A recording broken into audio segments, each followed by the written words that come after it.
When I was 4 years old, I was always a competitive kid. I got in a race at the mall with this old guy who was walking really fast. I wanted to catch him, and he kicked me in the face and knocked me unconscious. And it's kind of something that's always scarred me. And it's the crazy part is driving home, my mom got in a car crash, so I kind of had like this footprint mark on one side of my face and a car crash on the other, and kind of messed me up a lot as a kid. I was angry.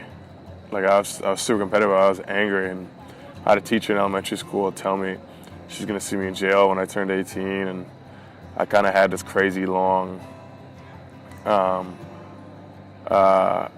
journey ever since then. You know, I started playing basketball in second or third grade, and you know, honestly, it kind of saved me. You know, like it allowed me to channel my anger into a sport. You know, and my whole goal ever since I can remember as a kid was how good could I get at basketball. You know, and I had a big temper growing as a kid, and you know, I would get mad at little things. In basketball, you know, it kind of helped me. It was almost like my therapy, you know.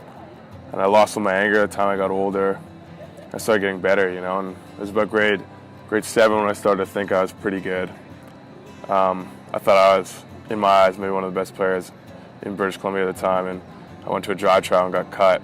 You know, it was pretty humbling. I know a lot of kids nowadays, it's such a big thing to make a top club team, but I'm living proof that when you're young, it doesn't really matter. You always have room to get better, right? I got cut from the team in grade 7, went back in 8th grade, and I was the best player on the team, arguably the best player in the province.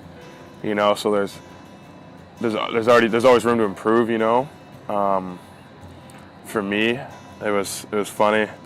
I always worked my ass off all throughout high school. Like, I knew the only way I was going to go to college was if I got a Division I scholarship, right?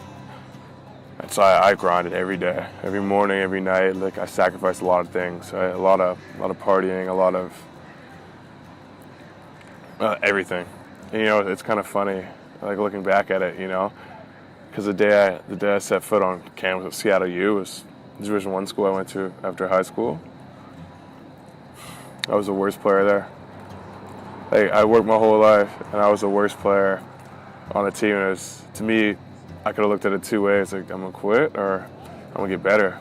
And, you know, over the summer and through preseason, I went from being the 15th man to a starter my freshman year of college. For those of you that don't really understand, that's pretty hard to do. Go from a high school player at 17 to a starting Division I player. You know, it was a huge goal for me. You know, I had a solid year. I was good. And then that summer, I got invited to play on the Canadian national team. The funny thing about that is I got cut from the national team 3 times. I got cut when I was a U15, I tried out for the U16 team. When I was U16, I tried out for the U17 team. And then kind of how it works is a 2-year cycle. So when I was 18, I tried out for my own age U18 team. I was the last cut. I was furious at the time. Then U19, I went back. I made the team.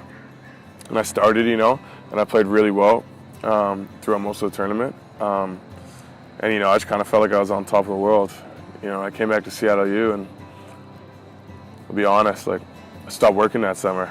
I thought I'd made it, which is funny because in my eyes, like, unless you're getting to the NBA, you really haven't proved anything.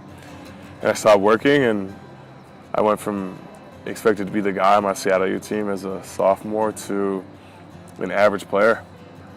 You know, I didn't really improve from my freshman year, and it was humbling, and it was the most humbling experience of my life, I guess you could say. You know, I felt like I let myself down, my family, my teammates, and, you know, my coach down ultimately. And I ended up deciding to make a tough move, and I transferred to Southern Utah University.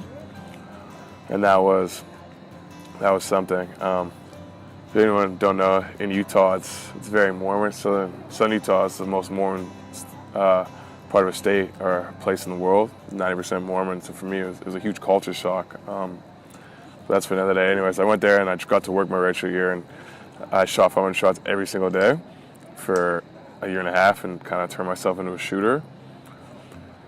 And, you know, that's what I kind of did my redshirt year, put on weight, and I came back and I came out still in Utah killing.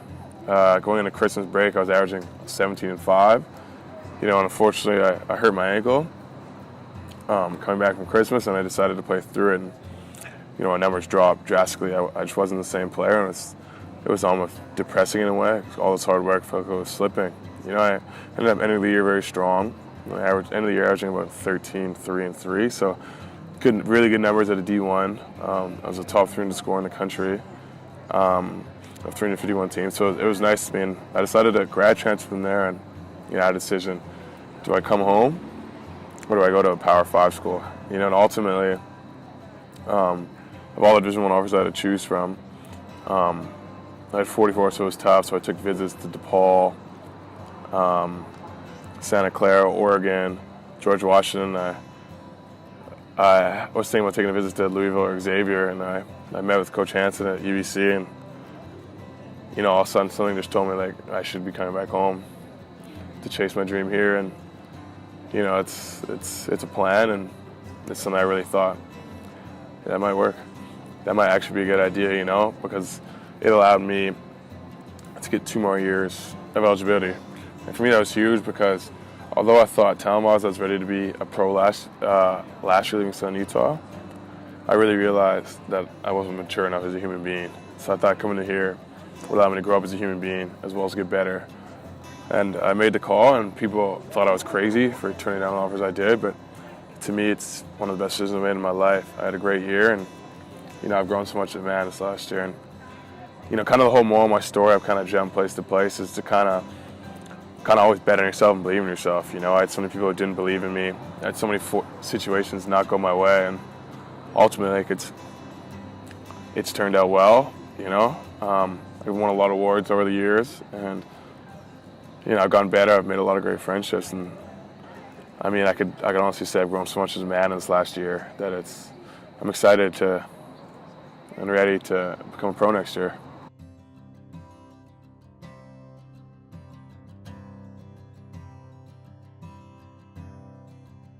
The thing about D1, it's almost a blessing and a curse. They do everything for you. They take care of your rent.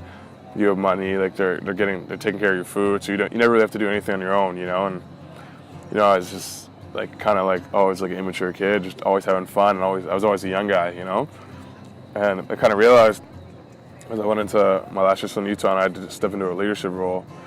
I thought I did a good job of that on the court, but off the court, I kind of realized like I got a lot of growing up to do myself, just maturity-wise and decision-making, how to take care of money, stuff like that. And I was like, if I go to a huge school, it's going to be so basketball-dominated and focused that I'm not going to have any time to learn it myself, And also the beauty here is you have so much more free time to work out and practice on your own. And it's not team-driven. It really allowed me to put in my 3 or 4 hours a day of hoop, and then allow me to kind of focus on other things, such as growing up. And that's kind of why I think, honestly, it's a good decision to come here, because I feel like I went from like this young adult to a man. For me, it was humbling at first. It was like, damn, and coming from BC, I had an inflated view of how good I was. I thought I was amazing, because in BC I was killing everyone all the time since I was young, right? So when I went there, it was humbling, and for me, I was like, I love basketball to death. I was like, I'm just going to work harder than anyone. That's what I did, and I just lived in the gym. I had my best friend, his name's Jack Shaughnessy from there.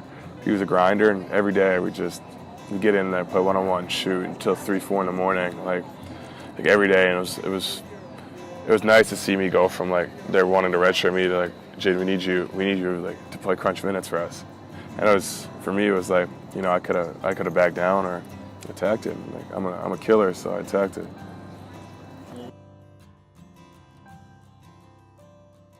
My biggest message to kids in BC, especially coming up to the high school, never be satisfied, never be complacent.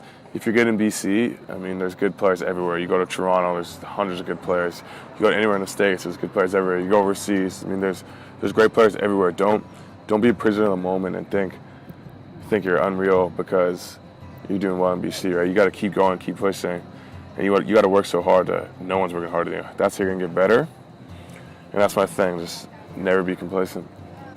My biggest advice to young people would be, chase your dream. If you have a goal to be a good basketballer, whatever it is, chase that to the farthest you can, and that's it.